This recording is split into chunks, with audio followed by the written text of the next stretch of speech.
ಓ, ನಮಸ್ಕಾರ. ಈ ದಿನ ನಾವು bachelor of public administration course 106ರ ಅಂಡರ್ಸ್ಟ್ಯಾಂಡಿಂಗ್ ಪಬ್ಲಿಕ್ ಪಾಲಿಸಿ ಸಬ್ಜೆಕ್ಟ್ನ block 2 unit 7 policy in context of liberalization, privatization and globalization ಬಗ್ಗೆ. ಇದರ ಸ್ಟ್ರಕ್ಚರ್ ಬಂದು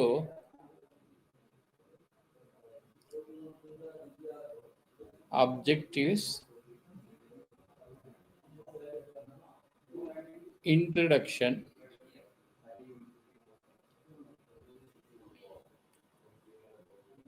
policy in context of liberalization, policy in of privatization,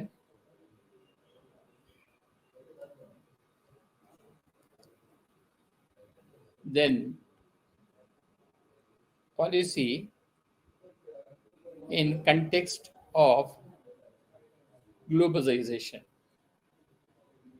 para 7ರಿಂದ 7.4ರವರೆಗೆ ನಾವು ಕಲಿತ ಸಾರಾಂಶವನ್ನು 7.5 ಸಮ್ಮರಿಯಲ್ಲಿ ನಾವು ತಿಳಿಯಲಿದ್ದೇವೆ. ಕನ್ನಡಕ್ಕೆ ಅನುವಾದಿಸಿದಾಗ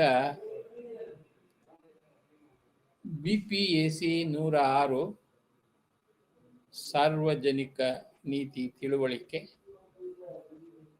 ಬ್ಲಾಕ್ 2 ಘಟಕ 7 ಉದಾರೀಕರಣ, ಖಾಸಗೀಕರಣ ಮತ್ತು ಜಾಗತೀಕರಣಕ್ಕೆ ಸಂಬಂಧಿಸಿದಂತೆ ನೀತಿ. ಈ ಪಠ್ಯದ ರಚನೆಯಲ್ಲಿ ನಾವು ಈ ಕೆಳಕಂಡದ್ದನ್ನು ಕಲಿಯಲಿದ್ದೇವೆ.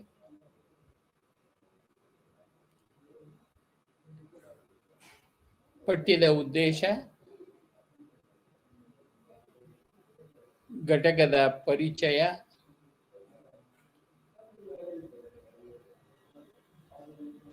ಉದಾರೀಕರಣದ ಸಂದರ್ಭದಲ್ಲಿ ನೀತಿ, ಖಾಸಗೀಕರಣದ ಸಂದರ್ಭದಲ್ಲಿ ನೀತಿ ಹಾಗೂ ಜಾಗತೀಕರಣದ ಸಂದರ್ಭದಲ್ಲಿ ನೀತಿ. ಮೊದಲೇ ಹೇಳಿದಂತೆ ಪ್ಯಾರಾ 7ರಿಂದ 7.4ರವರೆಗೆ ನಾವು ಕಲಿಯುವ ವಿಷಯಗಳ ಸಾರಾಂಶವನ್ನು 7.5ರಲ್ಲಿ ತಿಳಿಯಲಿದ್ದೇವೆ.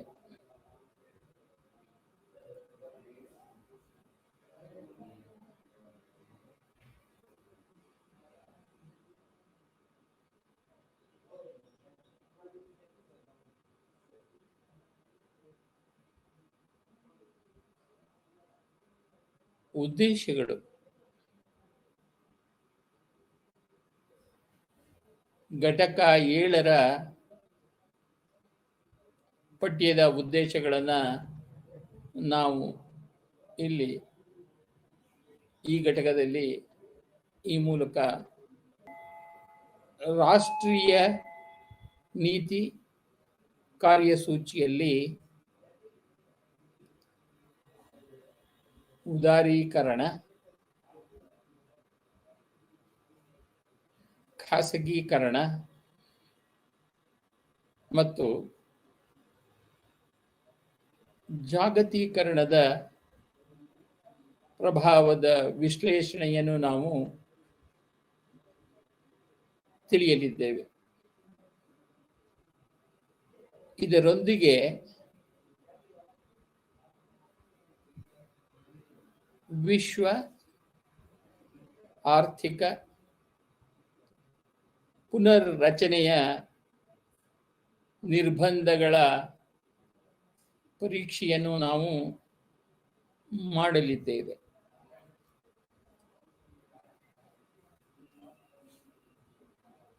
ಏಳು ಪಾಯಿಂಟ್ 1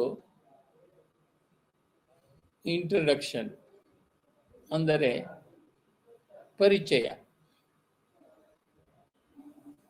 ರಾಷ್ಟ್ರೀಯ ನೀತಿ ಕಾರ್ಯಸೂಚಿಗಳನ್ನು ಉದಾರೀಕರಣ, ಖಾಸಗೀಕರಣ ಮತ್ತು ಜಾಗತೀಕರಣದ ಅಲೆಗಳು ಮತ್ತು ಶಕ್ತಿಗಳಿಂದ ರೂಪಿಸಲಾಗುತ್ತದೆ. ಇದನ್ನು LPG ಎಂದು ಸಂಕ್ಷಿಪ್ತಗೊಳಿಸಲಾಗಿದೆ ಮತ್ತು ಈ ವಿದ್ಯಮಾನವು ಇಲ್ಲಿಯೇ ಇರುವುದರ ಬಗ್ಗೆ ಯಾವುದೇ ಸಂದೇಹವಿಲ್ಲ. ನಾವು ಈ 3 ಅಲೆಗಳಲ್ಲಿ ಪಾಲ್ಗೊಳ್ಳುತ್ತಿರುವಾಗ ಸಾಂಸ್ಕೃತಿಕ ಮೌಲ್ಯಗಳಲ್ಲಿ ಆಳವಾದ ರಾಷ್ಟ್ರವ್ಯಾಪಿ ಸಾಮಾಜಿಕ ಕ್ರಾಂತಿಗಳು ಮತ್ತು ಪ್ರಕ್ಷುಬ್ಧತೆಯನ್ನು ಸಹ ನಾವು ಅನುಭವಿಸುತ್ತೇವೆ. ಬಹುಶಃ ಇದಕ್ಕೆ ಮುಖ್ಯ ಕಾರಣವೆಂದರೆ United States of America, United Kingdom ಮತ್ತು ಭಾರತದಂತಹ ಉದಾರವಾದಿ ಪ್ರಜಾಪ್ರಭುತ್ವ ಸಮಾಜಗಳು ಅಪರಾಧ, ನಿರುದ್ಯೋಗ, ಪರಿಸರ ಮಾಲಿನ್ಯ, ಶಸ್ತ್ರಾಸ್ತ್ರ ಮಾಲಿನ್ಯ, ಆರೋಗ್ಯದ ಹರಡುವಿಕೆಯ ರೋಗಗಳು ಮತ್ತು ವಯಸ್ಸಾದ ಜನಸಂಖ್ಯೆಯಿಂದ ಉಂಟಾಗುವ ಅಪಾಯಗಳ ಸಮಸ್ಯೆಗಳನ್ನು ಎದುರಿಸುತ್ತಿವೆ. ಆದ್ದರಿಂದ ಜಾಗತಿಕ ಮಟ್ಟದಲ್ಲಿ ಸ್ಪಿಲ್ಓವರ್ ಮತ್ತು ರಾಷ್ಟ್ರೀಯ ಸಾರ್ವಭೌಮತ್ವದ ನಿರ್ವಹಣೆಯ ವಾಸ್ತವತೆಯ ನಡುವೆ ಉದ್ವಿಗ್ನತೆ ಇದೆ. ವಿಷಯವೆಂದರೆ ರಾಷ್ಟ್ರೀಯ ನೀತಿ ಕಾರ್ಯಸೂಚಿಗಳನ್ನು LPGಯ ಘಟನೆಗಳ ಹಿನ್ನೆಲೆಯಲ್ಲಿ ಹೆಚ್ಚಾಗಿ ಆಕಾರಗೊಳಿಸಲಾಗುತ್ತದೆ ಮತ್ತು ರೂಪಿಸಲಾಗಿದೆ. ಈ ಘಟಕವು LPG ಸಂದರ್ಭದ ಸ್ವರೂಪ ಮತ್ತು ನೀತಿ ಕಾರ್ಯಸೂಚಿಯ ಮೇಲೆ ಅದರ ಪ್ರಭಾವವನ್ನು ಚರ್ಚಿಸುತ್ತದೆ. Policy in context of liberalization. ಉದಾರೀಕರಣದ ಸಂದರ್ಭದಲ್ಲಿ ಮಾಡುವ ನೀತಿ ಹೇಗಿರಬೇಕಾಗುತ್ತದೆ ಎಂದರೆ, ನೀತಿಗಳನ್ನು ರಾಷ್ಟ್ರೀಕರಿಸಲಾಗುತ್ತದೆ, ಆದರೆ ಜಾಗತಿಕವಾಗಿ LPG ಸನ್ನಿವೇಶದಲ್ಲಿ ನಿಯಂತ್ರಿಸಲಾಗುತ್ತದೆ. ಹೊಸ ಆರ್ಥಿಕ ನೀತಿಗೆ ಮೊದಲು ಕೇಂದ್ರ ಸರ್ಕಾರವು ಭಾರತೀಯ ಆರ್ಥಿಕತೆಯ ಮೇಲೆ ವಿವಿಧ ನಿಯಂತ್ರಣಗಳನ್ನು ವಿಧಿಸಿತ್ತು. ಉದಾಹರಣೆಗೆ, ಕೈಗಾರಿಕಾ ಪರವಾನಗಿ ವ್ಯವಸ್ಥೆ, ಬೆಲೆ ನಿಯಂತ್ರಣ, ಆಮದು ನಿರ್ಬಂಧಗಳು, ವಿದೇಶಿ ವಿನಿಮಯ ನಿಯಂತ್ರಣ ಇತ್ಯಾದಿ. ಹೊಸ ಕೈಗಾರಿಕೆಗಳನ್ನು ಸ್ಥಾಪಿಸಲು ಉದ್ಯಮಿಗಳು ಮತ್ತು ಭ್ರಷ್ಟಾಚಾರ, ಅನಗತ್ಯ ವಿಳಂಬ, ಅಸಮರ್ಥತೆ ಮತ್ತು ನಿಷ್ಪರಿಣಾಮಕ್ಕೆ ಕಾರಣವಾಯಿತು. ಹೊಸ ಆರ್ಥಿಕ ನೀತಿಯನ್ನು ಅಂದರೆ NEP 1900 ನ್ಯಾಷನಲ್ ಎಕನಾಮಿಕ್ ಪಾಲಿಸಿ 1991ರಲ್ಲಿ ನೀತಿ ಕ್ರಮವಾಗಿ ಪ್ರಾರಂಭಿಸಲಾಯಿತು. ಮಾರುಕಟ್ಟೆ ಶಕ್ತಿಗಳು ಆರ್ಥಿಕತೆಯನ್ನು ಸರ್ಕಾರದ ನಿಯಂತ್ರಣಕ್ಕಿಂತ ಹೆಚ್ಚು ಪರಿಣಾಮಕಾರಿ ರೀತಿಯಲ್ಲಿ ಮಾರ್ಗದರ್ಶನ ಮಾಡಬಹುದಾಗಿದೆ. ಉದಾರೀಕರಣಗೊಂಡ ನೀತಿಯ ಪ್ರಮುಖ ಪಾತ್ರವೆಂದರೆ ಸರ್ಕಾರದ ನಿಯಂತ್ರಣಗಳನ್ನು ಸರಾಗಗೊಳಿಸುವುದು ಮತ್ತು ಆರ್ಥಿಕ ಅಭಿವೃದ್ಧಿಯನ್ನು ಪ್ರೋತ್ಸಾಹಿಸುವುದು.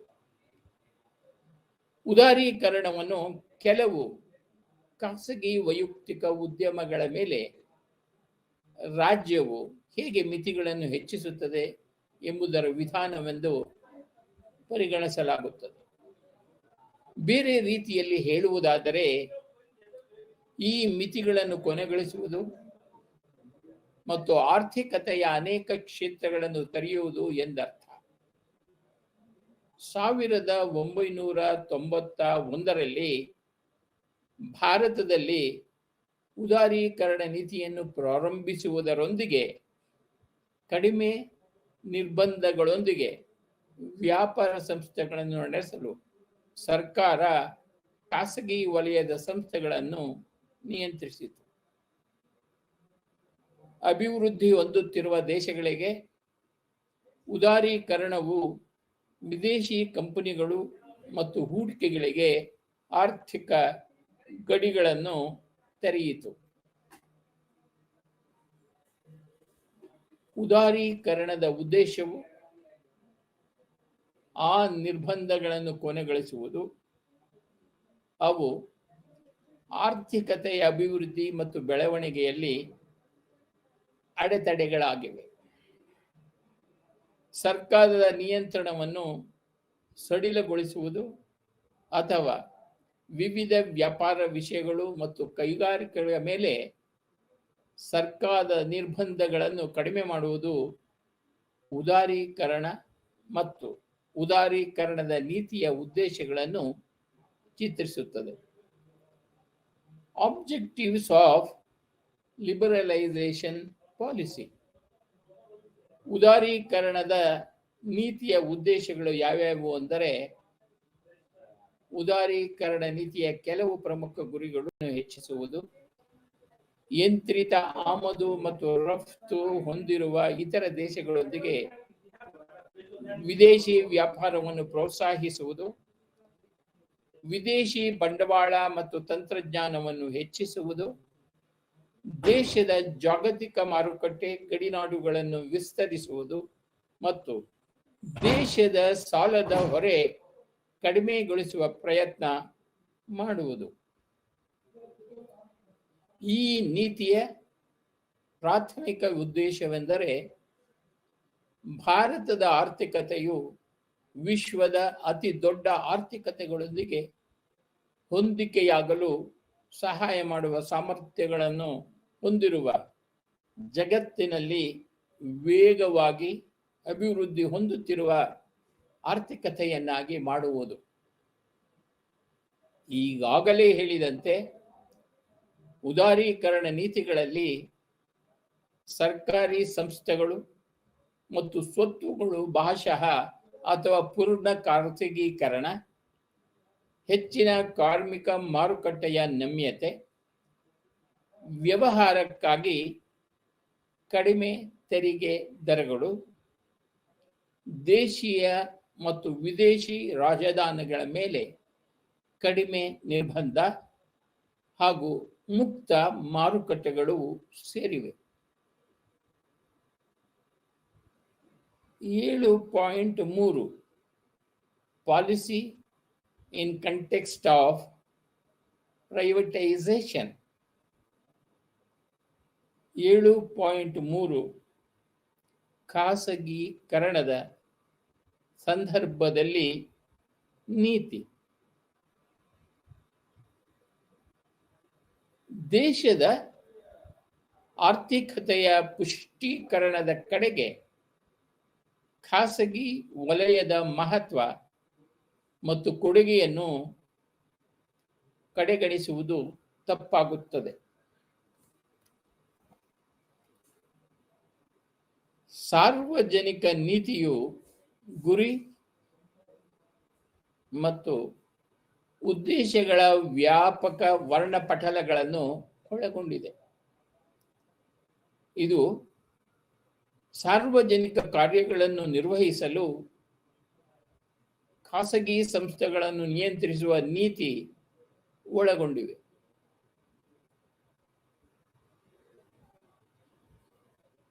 ಖಾಸಗಿ ಸಂಸ್ಥೆಗಳು ವಿವಿಧ ಕಾನೂನುಗಳು ಮತ್ತು ನೀತಿಗಳ ಅಡಿಯಲ್ಲಿ ಅಸ್ತಿತ್ವಕ್ಕೆ ಬರುತ್ತವೆ.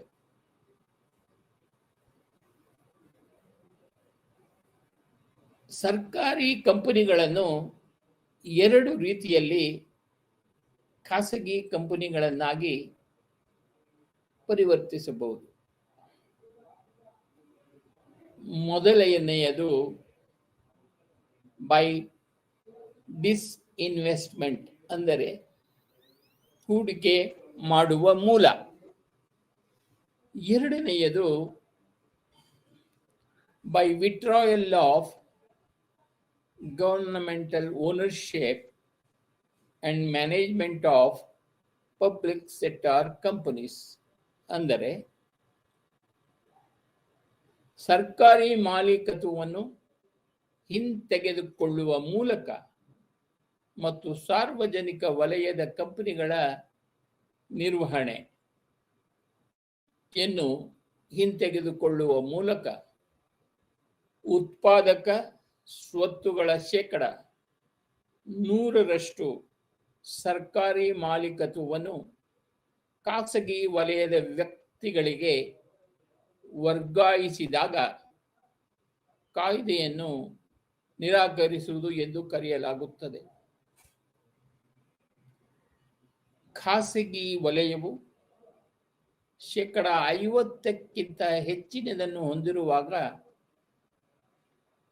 ಅದರ ಷೇರುಗಳ ವರ್ಗಾವಣೆಯ ಮೂಲಕ ಈ ಹಿಂದೆ ಸಂಸ್ಕರಿಸಿದ ಸಾರ್ವಜನಿಕ ವಲಯದ ಕಂಪನಿಯಲ್ಲಿ 100% ಕಡಿಮೆ ಮಾಲೀಕತ್ವವನ್ನು ಹೊಂದಿರುವಾಗ ಇದನ್ನು ಭಾಗಶಃ ಖಾಸಗೀಕರಣ ಎಂದು ಕರೆಯಲಾಗುತ್ತದೆ. ಇಲ್ಲಿ ಖಾಸಗಿ ವಲಯವು ಬಹುಪಾಲು ಷೇರುಗಳನ್ನು ಹೊಂದಿದೆ. ಇದರ ಪರಿಣಾಮವಾಗಿ ಖಾಸಗಿ ವಲಯವು ಕಂಪನಿಯ ಕಾರ್ಯ ಮತ್ತು ಸ್ವಾಯತ್ತತೆಯಲ್ಲಿ ಸಾಕಷ್ಟು ನಿಯಂತ್ರಣವನ್ನು ಹೊಂದಿರುತ್ತದೆ. ಖಾಸಗೀಕರಣ ಮತ್ತು ಹೊಸ ಸಾರ್ವಜನಿಕ ವಲಯದ ನಿರ್ವಹಣಾ ತಂತ್ರಗಳತ್ತ ಸಾಗುವಿಕೆಯ ಅಧ್ಯಯನದಲ್ಲಿ ಮಾರ್ಟಿನ್ ವಾದಿಸಿದ್ದಾರೆಂದರೆ ರಾಷ್ಟ್ರೀಯ ನೀತಿ ಕಾರ್ಯಸೂಚಿಗಳನ್ನು ಜಾಗತಿಕ ಆರ್ಥಿಕ ಪುನರ್ರಚನೆಯ ಶಕ್ತಿಗಳಿಂದ ರೂಪಲಾಗಿಸುತ್ತಿದೆ ಎಂದು. ರಕ್ಷಿಸುವ ಮತ್ತು ಉತ್ತೇಜಿಸುವಲ್ಲಿ ರಾಜ್ಯದ ಪಾತ್ರಗಳು ಖಾಸಗೀಕರಣ ಮತ್ತು ಸಾರ್ವಜನಿಕ ವಲಯದ ವಾಣಿಜ್ಯೀಕರಣದ ಜಾಗತಿಕ ಅಭಿಯಾನದಿಂದ ಸಾರ್ವಜನಿಕ ಹಿತಾಸಕ್ತಿಯನ್ನು ದೂರ ಇಡಲಾಗುತ್ತದೆ ಎಂದು. ಅಂತರರಾಷ್ಟ್ರೀಯ ವ್ಯವಹಾರದ ಅಗತ್ಯಗಳು ಪ್ರಮುಖ ಆರ್ಥಿಕ ಕ್ಷೇತ್ರಗಳನ್ನು ಜಾಗತಿಕ ಮಟ್ಟದಲ್ಲಿ ಕಾರ್ಯಾಚರಣೆಗೆ ಬದಲಾಯಿಸುವುದರಿಂದ ಖಾಸಗೀಕರಣವನ್ನು ನಡೆಸಲಾಗುತ್ತಿದೆ. ಸಮಗ್ರ ವಿಶ್ವ ಆರ್ಥಿಕತೆಯ ಅಗತ್ಯಗಳಿಗೆ ಸ್ಪಂದಿಸಲು ದೂರ ಸಂಪರ್ಕ, ಹಣಕಾಸು ಮತ್ತು ಶಕ್ತಿಯಂತಹ ಶಕ್ತಿಯುತವಾದ ಕೈಗಾರಿಕೆಗಳನ್ನು ಪುನರ್ರಚಿಸಲಾಗುತ್ತಿದೆ. ಈ ಕೈಗಾರಿಕೆಗಳ ಜಾಗತಿಕ ರಚನೆಯು ಖಾಸಗೀಕರಣ ಪ್ರಕ್ರಿಯೆಯಲ್ಲಿ ತಮ್ಮ ಭಾಗವಹಿಸುವಿಕೆಯನ್ನು ಬಯಸುತ್ತವೆ. ಅಧಿಕಾರಶಾಹಿ ಸ್ವಹಿತಾಸಕ್ತಿ ವಿಧಾನವನ್ನು ನೋಡಿದಾಗ ಗಾರ್ಡನ್ ಲಾಕ್ ತನ್ನ ದ ಪಾಲಿಟಿಕ್ಸ್ ಆಫ್ ಬ್ಯೂರೋಕ್ರಸಿ ಎಂಬ ಪುಸ್ತಕದಲ್ಲಿ ಒಪ್ಪಂದದ ಮೂಲಕ ಒಪ್ಪಂದದ ಪರಿಚಯ, ಖಾಸಗೀಕರಣ ಮತ್ತು ಕಾರ್ಯಕ್ಷಮತೆಯ ಮೂಲಕ ಸರ್ಕಾರಿ ಇಲಾಖೆಗಳ ನಡುವಿನ ಸ್ಪರ್ಧೆಯನ್ನು ಹೆಚ್ಚಿಸುವ ಮೂಲಕ ಖಾಸಗೀಕರಣ ಮತ್ತು ಹೆಚ್ಚುತ್ತಿರುವ ಕಾರ್ಯಕ್ಷಮತೆಯ ಮೂಲಕ ಹೆಚ್ಚುತ್ತಿರುವ ಸ್ಪರ್ಧೆಯನ್ನು ಅವರು ಶಿಫಾರಸು ಮಾಡಿದರು. ಅವರ 1976ರ IA ಷರಪತ್ರದಲ್ಲಿ ಅವರು ಮುನ್ನಡೆಸಿದ ವಿಶ್ಲೇಷಣೆ ಮತ್ತು ಪರಿಹಾರಗಳು 1970ರ ದಶಕದಲ್ಲಿ ಹೆಚ್ಚು ಪರಿಣಾಮ ಬೀರಲಿಲ್ಲ. ಆದಾಗ್ಯೂ 1980 ಮತ್ತು 1990ರ ದಶಕಗಳಲ್ಲಿ ಅವರು ತಮ್ಮದೇ ಆದ ವಿಷಯಗಳೊಂದಿಗೆ ಬಂದರು. ವ್ಯವಸ್ಥಾಪಕ ಬದಲಾವಣೆಗಳು ಹೆಚ್ಚು ಮಾರುಕಟ್ಟೆ ಚಾಲಿತ ವಿಕೇಂದ್ರೀಕರಣ ನೀತಿ ಪ್ರಕ್ರಿಯೆಯನ್ನು ಒಳಗೊಂಡಿರುತ್ತವೆ ಎಂದು ಸರ್ಕಾರವನ್ನು ಮರುಶೋಧಿಸುವ ಅಗತ್ಯಯ ಗಣ್ಯರು ವಾದಿಸಿದ್ದಾರೆ. ಇಲ್ಲಿ ಅಗತ್ಯತೆಯ ಸಿದ್ಧಾಂತಿಗಳು ಎಂದಲಾರು ಉಪಯೋಗಿಸಬಹುದು, ಗಣ್ಯರು ಎಂದಲಾರು ಉಪಯೋಗಿಸಬಹುದು, ವ್ಯಕ್ತಿಗಳು ಎಂತಲಾದರೂ ಉಪಯೋಗಿಸಬಹುದು. ಇದರಲ್ಲಿ ಹೆಚ್ಚು ಸಂಕೀರ್ಣವಾದ ಸಮಾಜವನ್ನು ನಿರ್ವಹಿಸುವ ಸಲುವಾಗಿ ಕ್ರಮಾನುಗತದಿಂದ ಭಾಗವಹಿಸಿಕೆ ಮತ್ತು ತಂಡದ ಕೆಲಸಗಳಿಗೆ ಬದಲಾವಣೆ ಇದೆ ಎಂದು ಹೇಳಲಾಗಿದೆ. ಆದಾಗ್ಯೂ ಹೆಚ್ಚಿನ ಸಾಮಾಜಿಕ, ಆರ್ಥಿಕ ಮತ್ತು ರಾಜಕೀಯ ಸಂಕೀರ್ಣತೆ ಮತ್ತು ಆರ್ಥಿಕ ನಿರ್ಬಂಧದ ಪರಿಸ್ಥಿತಿಗಳಲ್ಲಿ ನಿಯಂತ್ರಣವನ್ನು ಮತ್ತು ನ್ಯಾಯಸಮ್ಮತತೆಯನ್ನು ಕಾಪಾಡಿಕೊಳ್ಳುವ ಸರ್ಕಾರದ ಸಾಮರ್ಥ್ಯವನ್ನು ಹೆಚ್ಚಿಸುವ ಗುರಿಯನ್ನು ಹೊಂದಿರುವ ಕ್ರಮಗಳಂತೆ ಸರ್ಕಾರ, ಕ್ಷೇತ್ರಗಳು ಮತ್ತು ಉಪಕರಣಗಳನ್ನು ಸಹ ನಾವು ನೋಡಬಹುದಾಗಿದೆ. ಸಾರ್ವಜನಿಕ ವಲಯದ ನಿರ್ವಹಣೆಯಲ್ಲಿನ ಪ್ರವೃತ್ತಿಗಳ ಅತ್ಯಂತ ಸಮಗ್ರ ಸಮೀಕ್ಷೆಗಳಲ್ಲಿ 1992ರಲ್ಲಿ OECD ಸದಸ್ಯ ರಾಷ್ಟ್ರಗಳಲ್ಲಿ ಅತ್ಯಂತ ಜನಪ್ರಿಯ ಉಪಕ್ರಮಗಳು ಒಳಗೊಂಡಿವೆ ಎಂದು ವರದಿ ಮಾಡಿದೆ. ಅವುಗಳೆಂದರೆ ಕೇಂದ್ರ ಸರ್ಕಾರದ ಏಕಾಗ್ರತೆ, ಡಿಕಾನ್ಸಂಟ್ರೇಷನ್ ಆಫ್ ಸೆಂಟ್ರಲ್ ಗವರ್ನಮೆಂಟ್, ಅಭಿವೃದ್ಧಿ ಏಜೆನ್ಸಿಗಳು ಅಂದರೆ ಡೆವಲಪ್ಮೆಂಟ್ ಆಫ್ ಏಜೆನ್ಸೀಸ್, ಸಾರ್ವಜನಿಕ ಉದ್ಯಮಗಳ ಮರು ಸಂಘಟನೆ ಅಂದರೆ ರಿಆರ್ಗನೈಸೇಷನ್ ಆಫ್ ಪಬ್ಲಿಕ್ ಎಂಟರ್ಪ್ರೈಸಸ್, ಸಾರ್ವಜನಿಕ ವಲಯಕ್ಕೆ ಮಿತಿಗಳು ಅಂದರೆ limits to the public sector. ಐದನೆಯದು ಖಾಸಗೀಕರಣ ಅಂದರೆ ಪ್ರೈವಟೈಸೇಷನ್. ವಿಕೇಂದ್ರೀಕರಣ ಎಂದರೆ ಡಿಸೆಂಟ್ರಲೈಸೇಷನ್. ಕೇಂದ್ರ ನಿರ್ವಹಣಾ ಸಂಸ್ಥೆಗಳ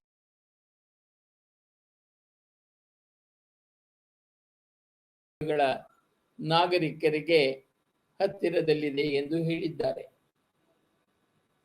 ಆಬ್ಜೆಕ್ಟಿವ್ಸ್ ಆಫ್ ಪ್ರೈವಟೈಸೇಷನ್ ಪಾಲಿಸಿ. ಖಾಸಗಿ ನೀತಿಯ ಉದ್ದೇಶಗಳು. ಖಾಸಗೀಕರಣದ ಕೆಲವು ಪ್ರಮುಖ ಉದ್ದೇಶಗಳೆಂದರೆ ಸರ್ಕಾರದ ಆರ್ಥಿಕ ಪರಿಸ್ಥಿತಿಯನ್ನು ಸುಧಾರಿಸುವುದು,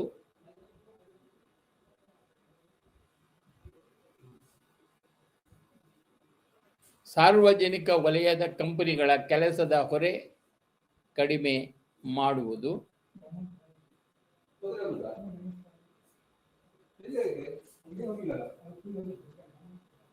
ಹೂಡಿಕೆಯಿಂದ ಹಣವನ್ನು ಸಂಗ್ರಹಿಸುವುದು,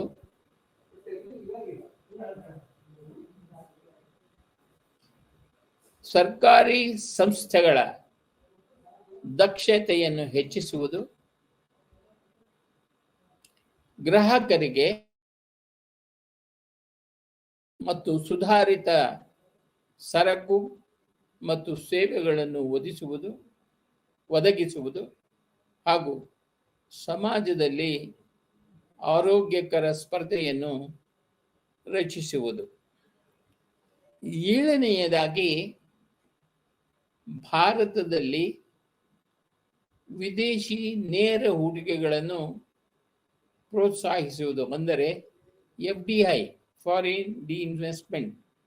ಹೀಗಾಗಿ ಖಾಸಗೀಕರಣದ ಪ್ರಮುಖ ಉದ್ದೇಶವೆಂದರೆ ದೇಶದ ಆರ್ಥಿಕ ಸ್ಥಿತಿಯನ್ನು ಸುಧಾರಿಸುವುದು ಎಂದರ್ಥ.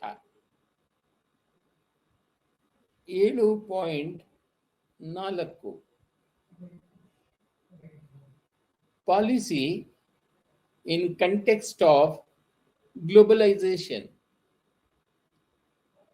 ಜಾಗತೀಕರಣದ ಸಂದರ್ಭದಲ್ಲಿ ನೀತಿ. ಉದಾರೀಕರಣ ಮತ್ತು ಖಾಸಗೀಕರಣ ಎಂಬ ಪದಗಳಂತಹ ಜಾಗತೀಕರಣವು ವಿಶ್ವಾದ್ಯಂತ ಜನಪ್ರಿಯವಾಗಿದೆ. ಆದಾಗ್ಯೂ ಈ ಪದವು ವಿವಿಧ ಪರಿಕಲ್ಪನಾ, ಬೌದ್ಧಿಕ, ರಾಜಕೀಯ, ಆರ್ಥಿಕ ಮತ್ತು ಸಾಮಾಜಿಕ ಪ್ರತಿಕ್ರಿಯೆಗಳನ್ನು ಹುಟ್ಟುಹಾಕಿದೆ. ಜಾಗತೀಕರಣ ಮತ್ತು ಅದರ ಪ್ರಭಾವವು ರಾಷ್ಟ್ರೀಯ ನೀತಿ ಕಾರ್ಯಸೂಚಿಗಳನ್ನು ರೂಪಿಸಿದೆ.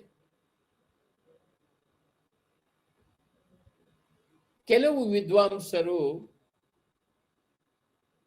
ಜಾಗತೀಕರಣವು ರಾಜ್ಯ ಮತ್ತು ಆಡಳಿತದ ಪ್ರಮುಖ ಪಾತ್ರವನ್ನು ಕೊನೆಗೊಳಿಸಿದೆ ಎಂದು ವ್ಯಕ್ತಪಡಿಸಿದ್ದಾರೆ.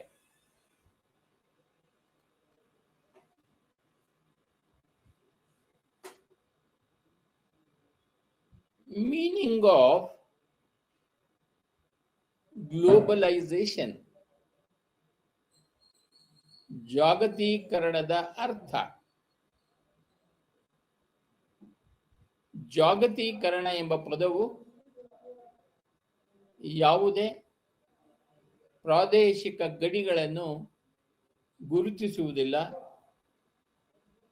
ಮತ್ತು ವಿಶ್ವದ ಸಂಪೂರ್ಣ ಕ್ಷೇತ್ರವನ್ನು ಒಂದೆಂದು ಹೇಳುತ್ತದೆ. ಇದು ವಿಶ್ವ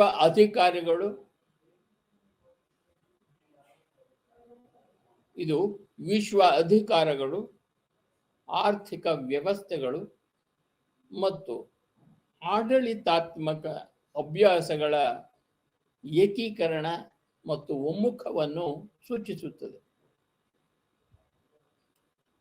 ಜಾಗತೀಕರಣವನ್ನು ಹಲವಾರು ವಿದ್ವಾಂಸರು ವ್ಯಾಖ್ಯಾನಿಸಿದ್ದಾರೆ, ಏಕೆಂದರೆ ಅವರು ಅದನ್ನು ವಿಭಿನ್ನ ಸಂದರ್ಭಗಳಿಂದ ನೋಡುತ್ತಾರೆ.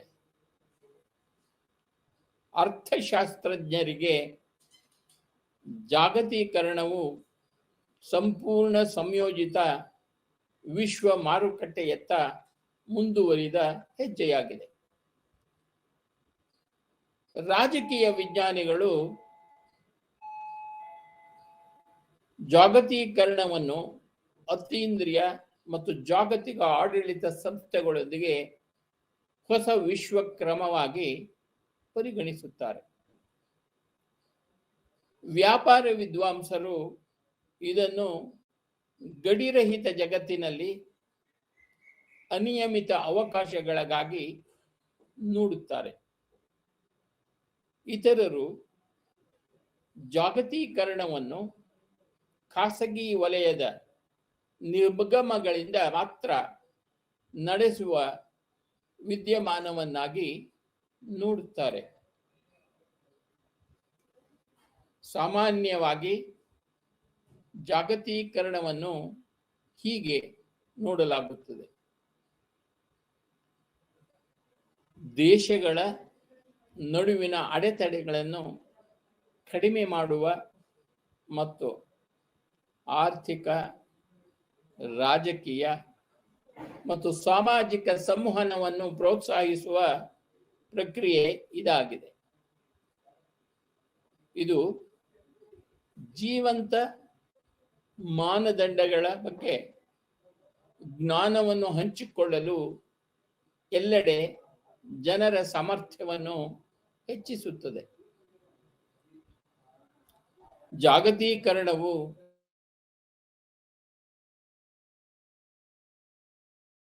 ಪರಿಣಾಮ ಅಭಿವೃದ್ಧಿ ಹೊಂದುತ್ತಿರುವ ದೇಶಗಳು ವಿಶೇಷವಾಗಿ ಜಾಗತಿಕ ಘಟನೆಗಳು ಮತ್ತು ಕಾರ್ಯಗಳಿಗೆ ಗುರಿಯಾಗುತ್ತವೆ ಮತ್ತು ಹಣಕಾಸು ಮತ್ತು ತಾಂತ್ರಿಕ ಸಹಾಯಕ್ಕಾಗಿ ಅಂತರರಾಷ್ಟ್ರೀಯ ಸಮುದಾಯದ ಮೇಲೆ ಹೆಚ್ಚು ಅವಲಂಬಿತವಾಗಿವೆ ಎಂದು ಹೇಳಲಾಗಿದೆ. ಇದರ ಪರಿಣಾಮವಾಗಿ ರಾಷ್ಟ್ರೀಯ ನೀತಿಗಳನ್ನು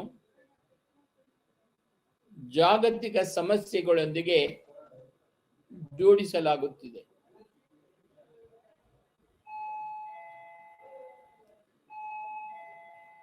ಬಡ ದೇಶಗಳು ಸಾಮಾನ್ಯವಾಗಿ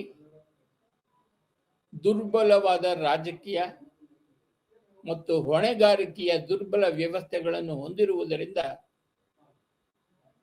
ಕೆಲವು ಸ್ವಾಯತ್ತ ಸಂಸ್ಥೆಗಳು ಮತ್ತು ಕಡಿಮೆ ಶಕ್ತಿಯನ್ನು ಹೊಂದಿವೆ, ಸಾಕಷ್ಟು ಪ್ರಭಾವ ಬೀರುವ ಆಫ್ಸೆಟ್ ಆಗಿವೆ.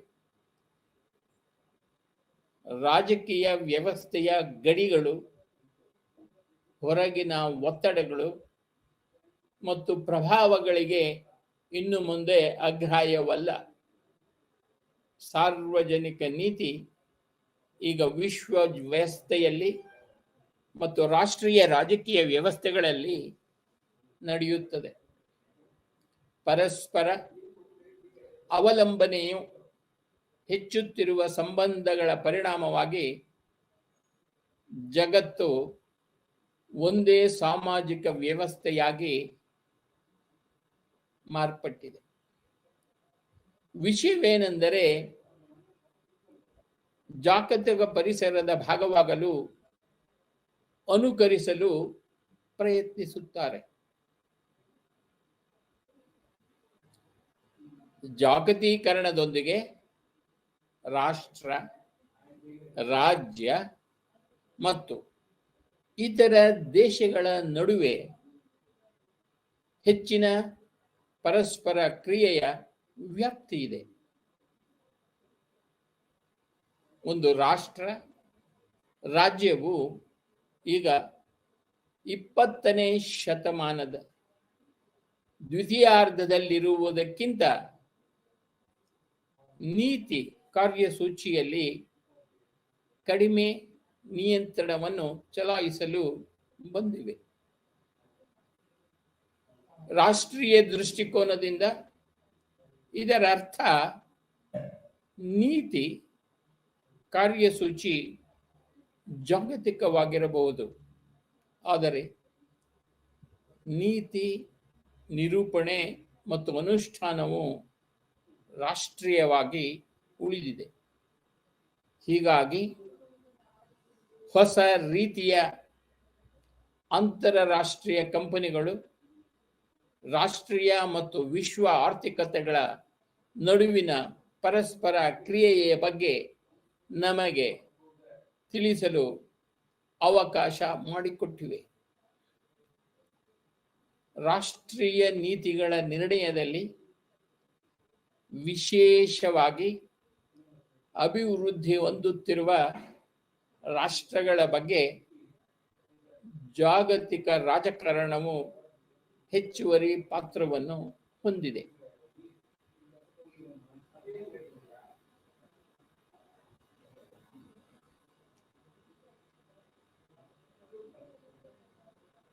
ಜಾಗತಿಕ ಸಮಸ್ಯೆಗಳು ರಾಷ್ಟ್ರೀಯ ಸಮಸ್ಯೆಗಳೊಂದಿಗೆ ಸಂವಹನ ನಡೆಸುತ್ತವೆ. ಇದು ಸ್ಥಳೀಯ ಮಟ್ಟದ ಸಮಸ್ಯೆಗಳೊಂದಿಗೆ ಸಂವಹನ ನಡೆಸುತ್ತದೆ. ಈ ಪದರಗಳು ಹೆಚ್ಚು ಸಂವಾದಾತ್ಮಕ ಮತ್ತು ಪ್ರವೇಶ ಸಾಧ್ಯವಾಗುತ್ತಿವೆ ಮತ್ತು ಹೊಸ ನೀತಿ ಹೊರಹೊಮ್ಮುತ್ತಿವೆ ಎಂದು ಪ್ರತಿಪಾದಿಸುತ್ತಿವೆ. ಹೆಚ್ಚಿನ ಅಭಿವೃದ್ಧಿ ಹೊಂದುತ್ತಿರುವ ರಾಷ್ಟ್ರಗಳು 1980ರ ದಶಕದ ಉತ್ತರಾರ್ಧ ಮತ್ತು 1990ರ ದಶಕಗಳಲ್ಲಿ ತಮ್ಮ ವ್ಯಾಪಾರ ಪ್ರಭುತ್ವಗಳ ಗಮನಾರ್ಹ ಉದಾರೀಕರಣವನ್ನು ಕೈಗೊಂಡಿವೆ. ಸುಂಕಗಳನ್ನು ಕಡಿತಗೊಳಿಸಿದವು.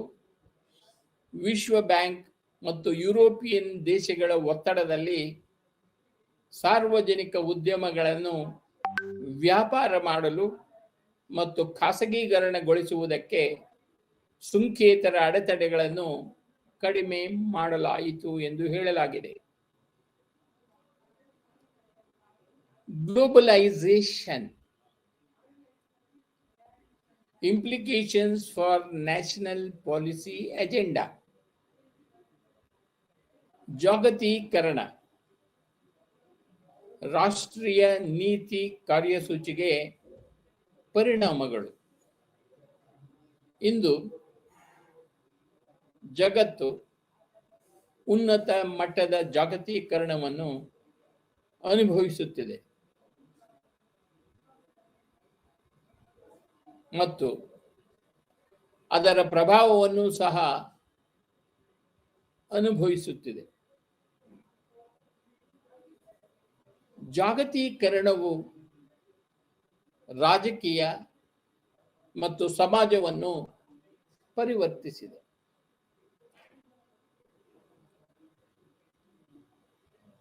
ವಾಸ್ತವವಾಗಿ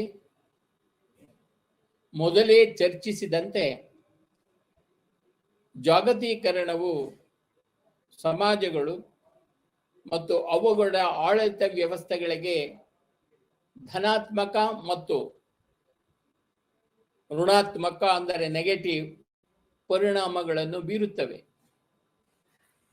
ಈ ಪರಿಣಾಮಗಳನ್ನು ಎಲ್ಲ ರಾಷ್ಟ್ರಗಳಿಗೆ ಸಮಾನವಾಗಿ ವಿತರಿಸಲಾಗುವುದಿಲ್ಲ ಮತ್ತು ಅಭಿವೃದ್ಧಿ ಹೊಂದಿದ ರಾಷ್ಟ್ರಗಳು ಪ್ರಧಾನ ಫಲಾನುಭವಿಗಳು.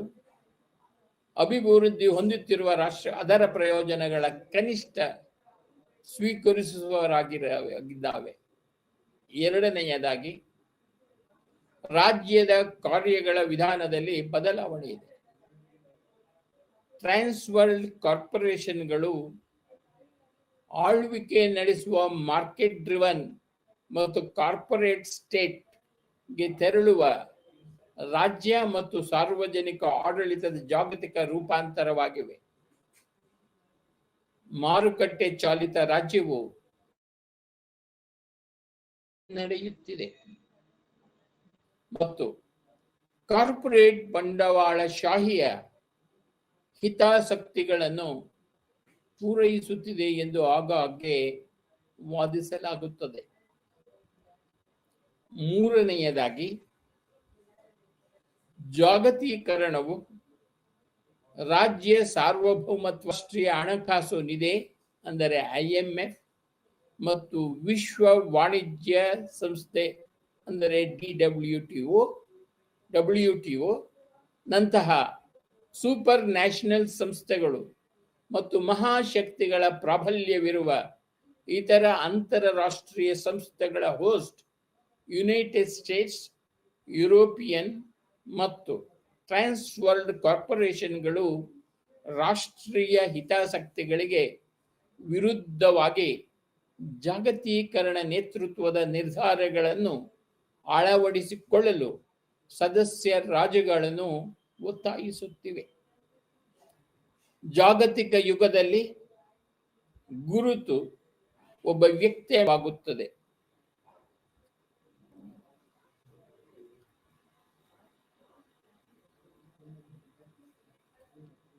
ಪ್ರಾಥಮಿಕವಾಗಿ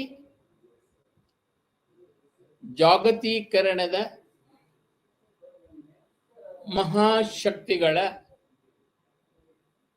ಹಿತಾಸಕ್ತಿಗಳನ್ನು ಪೂರೈಸುವುದು ಬಡತನ ಮತ್ತು ಅಭಿವೃದ್ಧಿಯ ಸಮಸ್ಯೆಗಳನ್ನು ಸೃಷ್ಟಿಸುತ್ತದೆ. ನಾಲ್ಕನೆಯದಾಗಿ, ಈಗಾಗಲೇ ಹೇಳಿದಂತೆ ಜಾಗತೀಕರಣವನ್ನು ಪರಿಸರ ವ್ಯವಸ್ಥೆಗೆ ಬೆದರಿಕೆಯಾಗಿ ನೋಡಲಾಗುತ್ತದೆ. ಹೆಚ್ಚಿನ ಅಭಿವೃದ್ಧಿ ಹೊಂದುತ್ತಿರುವ ಮತ್ತು ಅಭಿವೃದ್ಧಿ ಹೊಂದಿದ ರಾಷ್ಟ್ರಗಳು ನೈಸರ್ಗಿಕ ಪರಿಸರದ ಸಂರಕ್ಷಣೆಗೆ ಸ್ವಲ್ಪ ಗಮನ ಹರಿಸುತ್ತವೆ.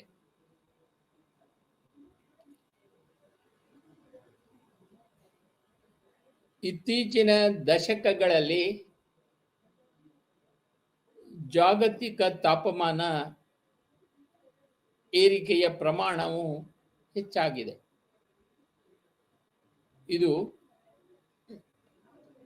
ಸಾಗರಗಳ ಸರಾಸರಿ ತಾಪಮಾನ,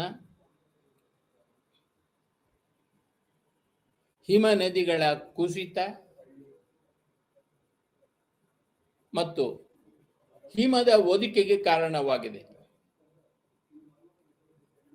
70% ಕಳೆದ 50 ವರ್ಷಗಳಲ್ಲಿ ವಾತಾವರಣದಲ್ಲಿ ಕಾರ್ಬನ್ ಡೈಆಕ್ಸೈಡ್, ಮೀಥೇನ್ ಮತ್ತು ನೈಟ್ರಸ್ ಆಕ್ಸೈಡ್ ದಂತಹ ಹಸಿರುಮನೆ ಅನಿಲಗಳ ಹೆಚ್ಚಳ ಜಾಸ್ತಿಯಾಗಿದೆ. ಇಂಗಾಲದ ಡೈಆಕ್ಸೈಡ್ ಸಾಂದ್ರತೆಯ ಜಾಗತಿಕ ಹೆಚ್ಚಳವು ಪಳೆಯುಳಿಕೆ ಇಂಧನಗಳ ಬಳಕೆಯಿಂದಾಗಿ ಮತ್ತು ಭೂ ಬಳಕೆಯ ಬದಲಾವಣೆಯಿಂದಾಗಿ ಮಿಥೇನ್ ಮತ್ತು ನೈಟ್ರಸ್ ಆಕ್ಸೈಡ್ಗಳು ಮುಖ್ಯವಾಗಿ ಕೃಷಿಯಿಂದಾಗಿರುತ್ತವೆ. 5ನೇ ಹ್ಯಾಂಕಾಕ್ ಸೂಪರ್ ಪವರ್ ನೇಷನ್ಸ್ ಮತ್ತು ದಿ ಟ್ರಾನ್ಸ್ ವರ್ಲ್ಡ್ ಕಾರ್ಪೊರೇಷನ್ಗಳನ್ನು ಲಾರ್ಡ್ಸ್ ಆಫ್ ಪವರ್ ಎಂದು ಲೇಬಲ್ ಮಾಡುತ್ತದೆ. ಜಾಗತೀಕರಣವು ತಾಂತ್ರಿಕ ಆವಿಷ್ಕಾರಗಳ ಮೂಲಕ ಹೆಚ್ಚಿನ ನಿರುದ್ಯೋಗವನ್ನು ಉಂಟು ಮಾಡುತ್ತದೆ.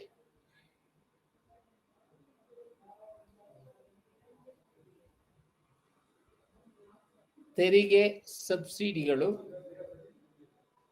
ಮತ್ತು ತೆರಿಗೆ ವೆಚ್ಚಗಳೊಂದಿಗೆ ಆಡಳಿತ ವ್ಯವಸ್ಥೆಗಳನ್ನು ಹರಡುತ್ತದೆ ಮತ್ತು ಪೊಲೀಸ್ ಮತ್ತು ಸಾಮಾಜಿಕ ನಿಯಂತ್ರಣಕ್ಕಾಗಿ ಭದ್ರತೆ ಮತ್ತು ಮಿಲಿಟರಿ ಕಾರ್ಯಗಳ ಕುರಿತು ಭಾರಿ ಖರ್ಚುಗಳನ್ನು ಬಯಸುತ್ತದೆ.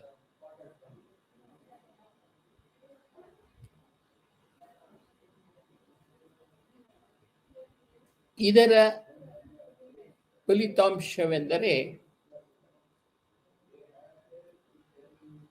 ಆಡಳಿತ ಮತ್ತು ಸಾರ್ವಜನಿಕ ಆಡಳಿತದಲ್ಲಿ ಹೆಚ್ಚುತ್ತಿರುವ ಬಿಕ್ಕಟ್ಟು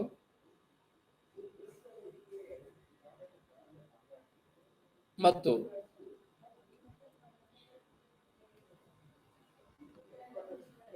ಅಂತಿಮವಾಗಿ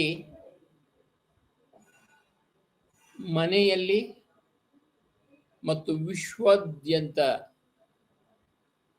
ಸಾಮಾಜಿಕ ಕ್ರಾಂತಿಗಳು,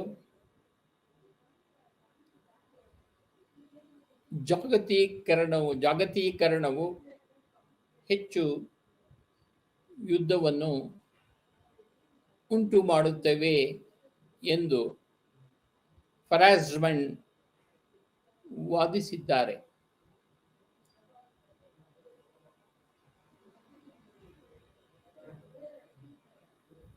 ಏಕೆಂದರೆ ಜಾಗತೀಕರಣ ಶಕ್ತಿಗಳು ಮತ್ತು ಸಂಸ್ಥೆಗಳು ಹಿಂಸಾಚಾರವನ್ನು ಕಾರ್ಪೊರೇಟ್ ಜಾಗತೀಕರಣದ ಗುರಿಗಳನ್ನು ಉತ್ತೇಜಿಸಲು ಬಳಸುತ್ತವೆ ಎಂದು ಹೇಳಲಾಗಿದೆ.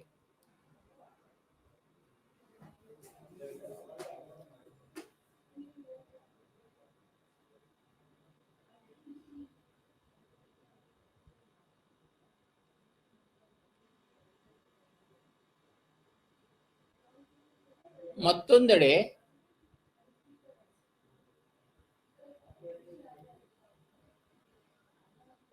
ಜಾಗತಿಕ ಯುಗದಲ್ಲಿ ಶಾಂತಿ ಮತ್ತು ಸುರಕ್ಷತೆಯು ರಾಷ್ಟ್ರಗಳ ಸಹಕಾರವನ್ನು ಅವಲಂಬಿಸಿರುತ್ತವೆ. ಜೊತೆಗೆ ಎಷ್ಟೇ ಶಕ್ತಿಯುತವಾದರೂ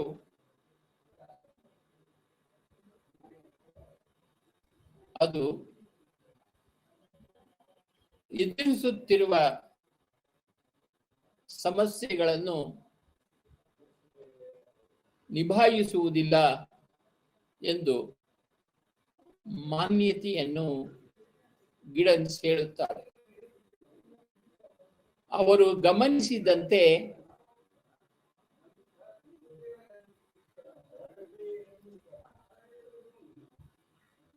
ಕಾಸ್ಮೋಪಾಲಿಟನ್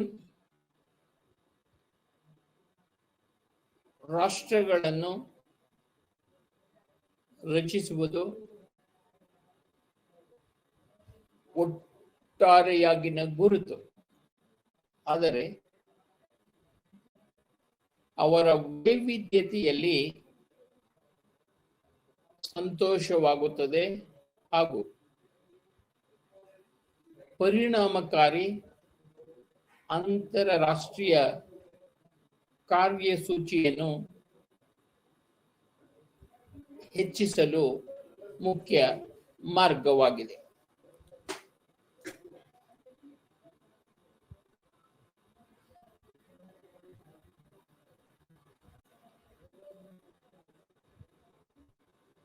ಸಾರಾಂಶ: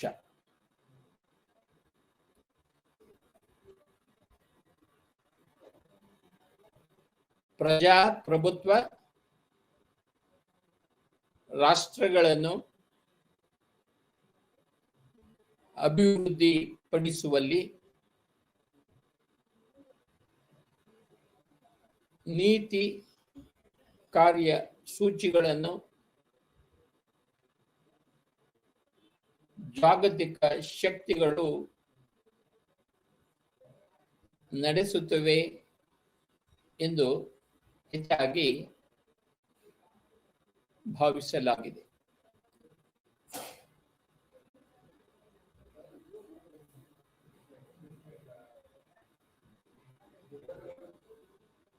ಅಭಿಪ್ರಾಯಗಳು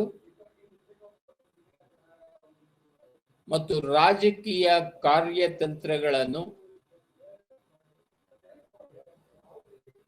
ರೂಪಿಸುವಲ್ಲಿ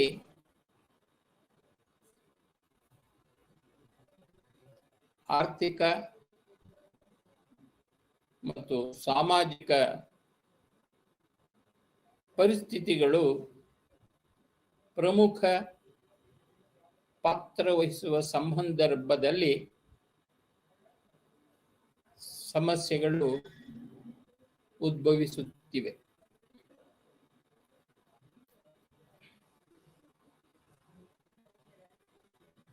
ಕುಸಿತವು ಯೋಜನಾ ಶವಪೆಟ್ಟಿಗೆಯಲ್ಲಿನ ಅಂತಿಮ ಉಗುರು ಎಂದು ಹೇಳಲಾಗಿದೆ.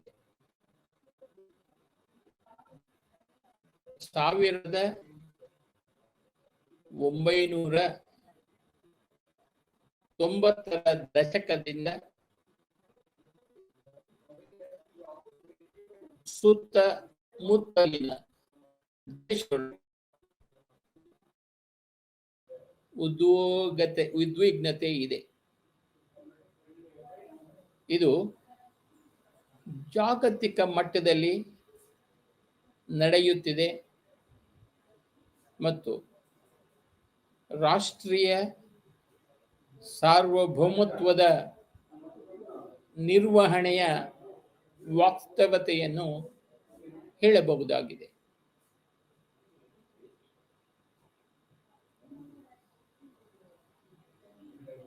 ಜಾಗತಿಕ ಕಾರ್ಯಸೂಚಿಯ ಒತ್ತಡಕ್ಕೆ ವಿರುದ್ಧವಾಗಿ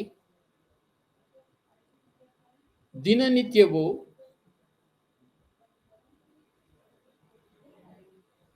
ಸತ್ಯದ ಬಿಕ್ಕಟ್ಟಿನ ಸಮಯದಲ್ಲಿ ಸರ್ಕಾರಗಳು ಅಂತರ್ ಸರ್ಕಾರಿ ಸಹಕಾರ ಮತ್ತು ಅತಿಯಾದ ನೀತಿ ನಿರೂಪಣೆಯಿಂದ ಹಿಂದೆ ಸರಿಯುವ ಸಾಧ್ಯತೆ ಇದೆ.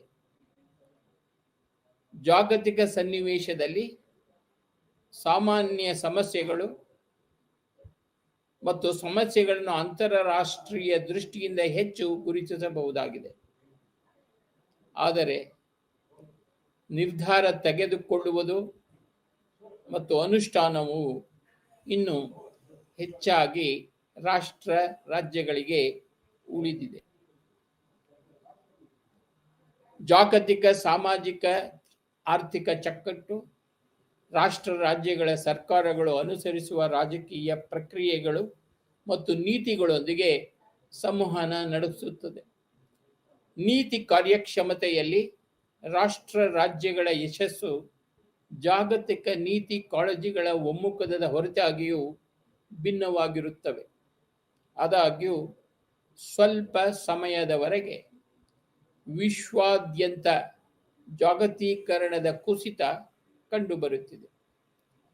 ಯುರೋಪಿಯನ್ ಒಕ್ಕೂಟದಿಂದ ಯುನೈಟೆಡ್ ಕಿಂಗ್ಡಮ್ ಹಿಂತೆಗೆದುಕೊಳ್ಳುವುದು ಜಾಗತೀಕರಣ ಯುಗದಲ್ಲಿ ಏನಾದರೂ ದೋಷವಿದೆ ಎಂದು ಸಂಕೇತಿಸುತ್ತದೆ. ಈಗ ಹೆಚ್ಚಿನ ದೇಶಗಳು ತಮ್ಮ ವಿತ್ತೀಯ ಹಣಕಾಸಿನ ವಲಸೆ ಮತ್ತು ಕಾರ್ಮಿಕ ನೀತಿಗಳಲ್ಲಿ ಸ್ವತಂತ್ರವಾಗಿರಲು ಬಯಸುತ್ತಾರೆ ಎಂದು ಭಾವಿಸಲಾಗಿದೆ. ಅದೇನೇ ಇದ್ದರೂ ಇದು ನಿಜಕ್ಕೂ ಸಂಪರ್ಕಿತ ಜಗತ್ತು ಅಥವಾ ಜಾಗತೀಕೃತ ಜಗತ್ತು ಏನಾಗುತ್ತದೆ, ಪ್ರಪಂಚದ ಒಂದು ಭಾಗದಲ್ಲಿ ಇನ್ನೊಂದರ ಮೇಲೆ ಪರಿಣಾಮ ಬೀರುತ್ತದೆ. ಯುನೈಟೆಡ್ ಸ್ಟೇಟ್ಸ್ ಮತ್ತು UK ವಿದೇಶಿ ರಕ್ಷಣಾ ಮತ್ತು ಆರ್ಥಿಕ ನೀತಿಗಳು ಭಾರತದ ನೀತಿಗಳ ಮೇಲೆ ಪರಿಣಾಮ ಬೀರುತ್ತವೆ ಎಂದು ಹೇಳಲಾಗಿದೆ. 2020 ಕೋವಿಡ್-19 ಸಾಂಕ್ರಾಮಿಕ ಮತ್ತು ನಂತರದ ರಾಜ್ಯಗಳ ಲಾಕ್ಡೌನ್ LPGಯ ಯುಗದಲ್ಲಿ ನೀತಿಯು ಸುತ್ತಮುತ್ತಲಿನ ಘಟನೆಗಳಿಂದ ಎಂದಿಗೂ ಪರಿಣಾಮ ಬೀರುವುದಿಲ್ಲ ಎಂದು ತೋರಿಸುತ್ತದೆ. ಕೊರೋನಾ ವೈರಸ್ ಕೋವಿಡ್-19 ಹೆದರಿಕೆಯ ಮೂಲಕ ಇತರ ರಾಜ್ಯಗಳು ನಂತರ ನೀತಿಗಳನ್ನು ಸಂವಹನ ಮಾಡುತ್ತಿವೆ ಮತ್ತು ವಿಕಸನಗೊಳಿಸುತ್ತಿವೆ ಹಾಗೂ ಅನುಕರಿಸುತ್ತಿವೆ. ಪ್ರತ್ಯೇಕ ದೇಶಗಳು ಅಭಿವೃದ್ಧಿಪಡಿಸಿದ ಲಸಿಕೆಯನ್ನು ಜಾಗತಿಕವಾಗಿ ನಿರ್ವಹಿಸಬಹುದು. ಈ ಘಟಕವು ಉದಾರೀಕರಣ, ಜಾಗತೀಕರಣ ಮತ್ತು ಖಾಸಗೀಕರಣ ಅಥವಾ LPGಯ ಸ್ವರೂಪವನ್ನು ನಿಭಾಯಿಸಿದೆ. ಇದು ವಿವಿಧ ದೇಶಗಳಲ್ಲಿನ ನೀತಿ ಪ್ರಕ್ರಿಯೆಯ ಮೇಲೆ ಅದರ ಪ್ರಭಾವವನ್ನು ಅಧ್ಯಯನ ಮಾಡಿತು. ಇದರೊಂದಿಗೆ BPAC 106 ಸಾರ್ವಜನಿಕ ನೀತಿ ತಿಳುವಳಿಕೆಯ ಬ್ಲಾಕ್ 2 ಘಟಕ 7ರ ಉದಾರೀಕರಣ, ಖಾಸಗೀಕರಣ ಮತ್ತು ಜಾಗತೀಕರಣಕ್ಕೆ ಸಂಬಂಧಿಸಿದಂತೆ ನೀತಿ ಪಾಠವನ್ನು ಪೂರ್ಣಗೊಳಿಸಿದ್ದೇವೆ. ಎಲ್ಲರಿಗೂ ನಮಸ್ತೆ.